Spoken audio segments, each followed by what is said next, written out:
Hello friends, আমি আবার চলে এসেছি একটা ছোট্ট ভিডিও নিয়ে। তো কালকে আমি বেরিয়েছিলাম রাখি কিনতে। তো এবার কি রাখি কিনেছি সেটাই আপনাদের সাথে আমি এখন শেয়ার করব। তো অনেক রাখি কিনেছি আমি।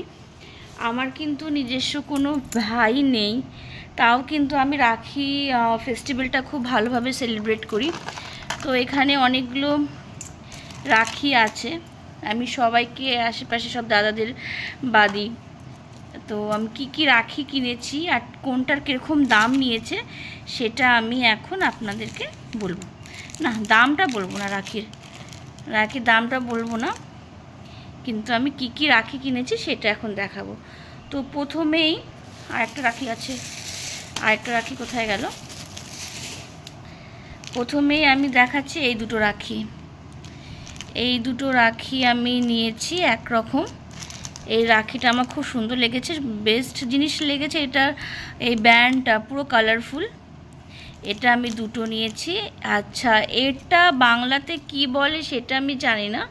এটা আমি আমার জায়ের জন্য কিনেছি, কেন কি আমি আমার দেওরকেও রাখি পরাই। তো এটা আমি আমার দেওরের ওয়াইফের জন্য নিয়েছি।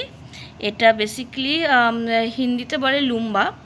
তো আর এটা এর সাথে কী বলে বাংলাতে সেটা আমি জানি না। তো এটা নিয়েছি। আর এই দুটো রাখি নিয়েছি আমার দুই ছেলের জন্য। ওরা আমাকে আগেই বলেছে, আমি বলে গেছিলাম বাবু তোমরা কীরকম রাখি নেবে, নর্মাল স্টোন দেওয়া নাকি এমনি কার্টুন ক্যারেক্টার। তো ওরা বললো কি না আমাদের কার্টুন ক্যারেক্টার। তো এরকম স্নোম্যান একটু নতুন ধরনের দেখলাম, তো এই স্নোম্যান নিয়েছি। আর এখানে কয়েকটা স্টোনের রাখি নিয়েছি। বেশ সুন্দর রাখি ডিজাইনগুলো, আমার তো বেশ সুন্দর লেগেছে। কমেন্টে প্লিজ বলবে তোমাদের কীরকম লেগেছে, আর তোমরা কটা করে রাখি কিনেছো, এখন অবধি কিনেছো কি না। এই 3টে স্টোন দিয়ে রাখি কিনেছি। কোন রাখিটা সবার থেকে বেশি সুন্দর লেগেছে প্লিজ একটু কমেন্টে বলবে। আর এই রাখিগুলো কিনেছি অনেকগুলো, এটা একসাথে এটা মনে হয় একসাথে 12টা আছে। তো এইটা নিয়েছি। তো এই হলো আমার রাখির কালেকশন। এই হলো একটা ছোট্ট ভিডিও।